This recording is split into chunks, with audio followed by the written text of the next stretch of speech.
Hi guys, it's Faye and Caroline again. Hi! We're here today to do our body review of The Memoirs of a Neurotic Zombie by Jeff Norton. Synopsis. I am Adam Meltzer.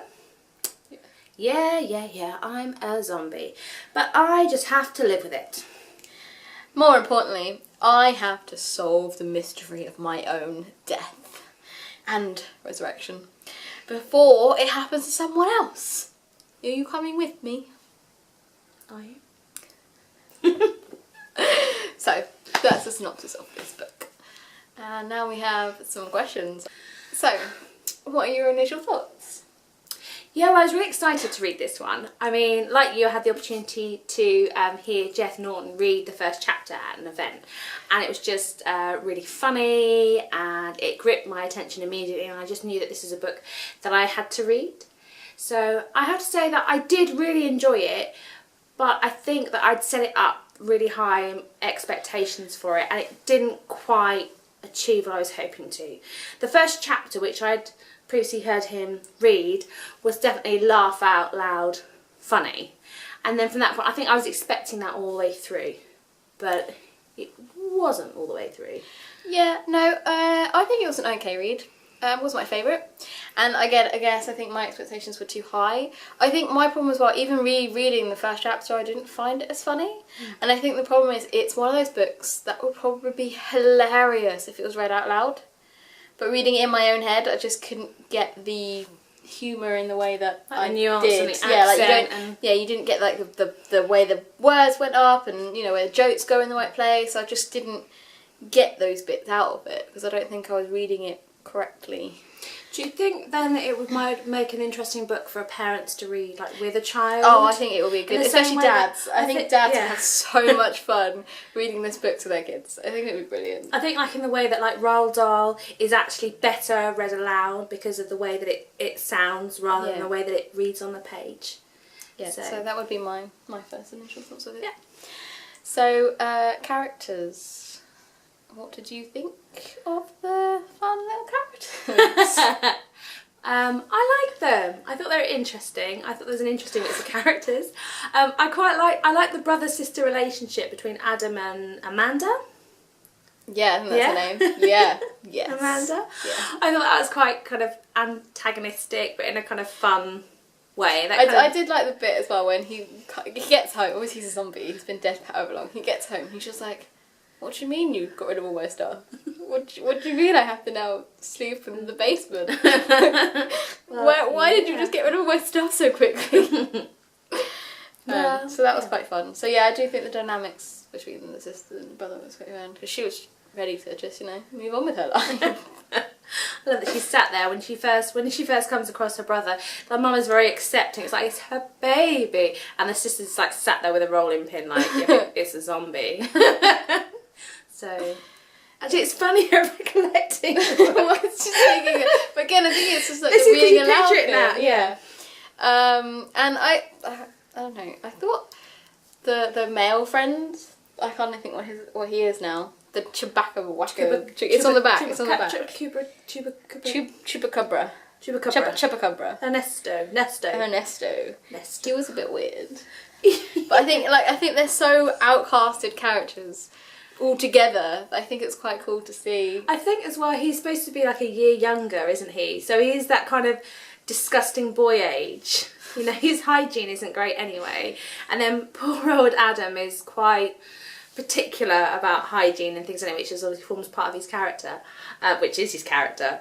So I think that weirdness is, I don't know, it's not so far-fetched. Yeah. It's just like that weird little kid that's following us around.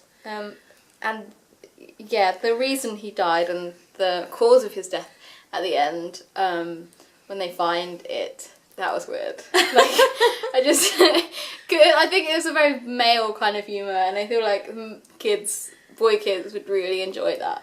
But I was just a bit like, I know, I think girl kids are pretty gross as well. So that's true. It was definite full-on kid humour, and I think it would be a riot to read out loud to a particular age range of children would absolutely adore it. Definitely. Okay. So what do we normally talk? Plot, I guess. Well, you kind of already mentioned that. Yeah, we sort of. I like where the story went because it's a fantasy. So, I mean, I have had issue with other middle grade books in the past where they've been a bit far-fetched, but that's when they're supposed to be based in realism, and I have issues with relationships and things like that. But actually, because it's a fantasy book, it's sort of paranormally, I could kind of go with the flow with it and just I like where it went. I like as well, like, his reason for coming back and how people were just like, oh, yeah, that's quite cool. And you just like you wouldn't just accept it, but it's just quite fun how people are just like, yeah. Oh yeah, you're back. That's more believable than the alternative. Yeah. It's true. I love that there's this whole kind of, obviously, this whole other side to the town that they live in, because it's not until Adam becomes a zombie that he realised that, you know, he's this weird kid next door is a chupacabra. Chupacabra. And, you know, the girl that he's crushing on is a vampire. A vegan vampire. A vegan vampire. He only eats sweets.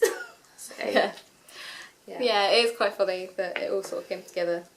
And they're all a bit of outcasts and freaks. And I like that they find each other as well, because who else are you going to be friends with if you're a zombie?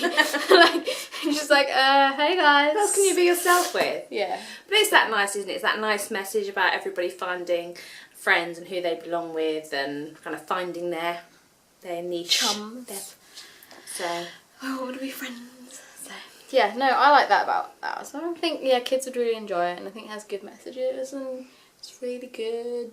Was there anything that disappointed you about it? I think just that it wasn't as funny reading it as I expected it to be, but then recollecting on it now, I do actually think it was quite funny, so it's a bit weird. Kind of thinking, like, now I feel like I need to reread it. Yeah, or read it aloud. Or read it aloud to see if I enjoy it as Well, much. maybe is there an audiobook version?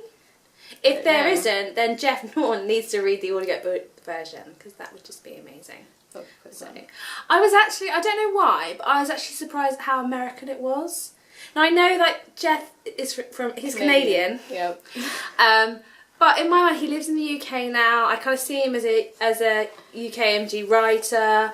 I don't know if it's published in the US even. And I can understand why, because it's obviously if there is going to be a crossover, it's much more accepted for us to tolerate Americanisms, whereas the Americans don't get British things quite so much. I don't know, I think I was expecting it to be quite UK based, which would have been awesome.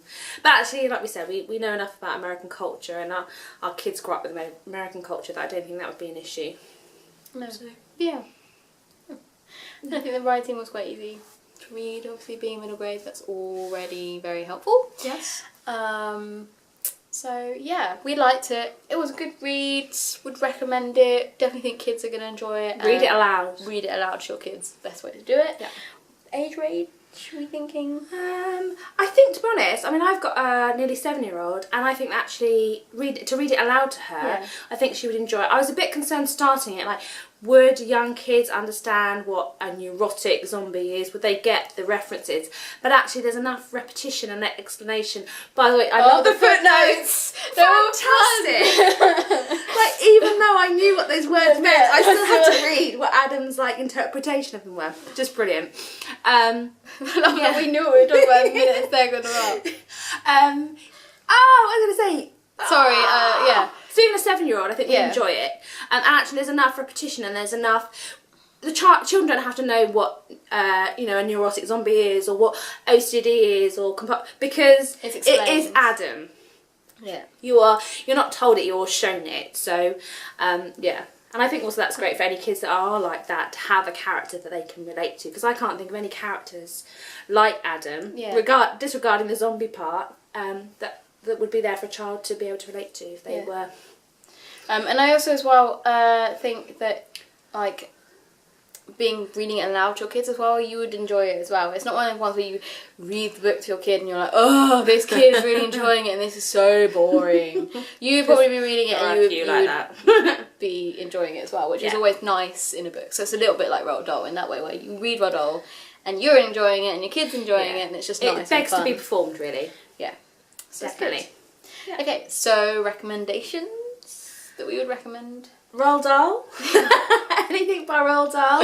Anything Yeah. like that needs to be read aloud, really, and shared. Yeah, funny books. So, yeah. And I know we've said, okay, girls would love it too, but I think it is nice to come across a book that you think that boys would just get and Yeah. enjoy the humour, and, you know, obviously everybody would enjoy it. I think my 7-year-old daughter would as well, but Yeah. I haven't read any David Walliams, but I understand that Yeah, he's very much that kind yeah. of humour and things. He goes out of the library. So yeah, that was good. Yeah. I think that's everything we actually need to talk about. We are done. We are indeed. So, oh, we're not. We're not really quite done yet. We have finished with this book, yes, but let's tell you what we're going to be doing next month. So, next month we will be reading Since You've Been Gone by Morgan Matson. Hurrah! Yay! So we're really excited to reading this one. Yes. Sorry. It's heavy as well. It's a big book. It's massive and small writing. But the best thing I love about Morgan Matson is she always has little mixes. Anyway, so we're really looking forward to reading this one. Yes. So we'll be doing that for you next month. We'll catch you later. Bye.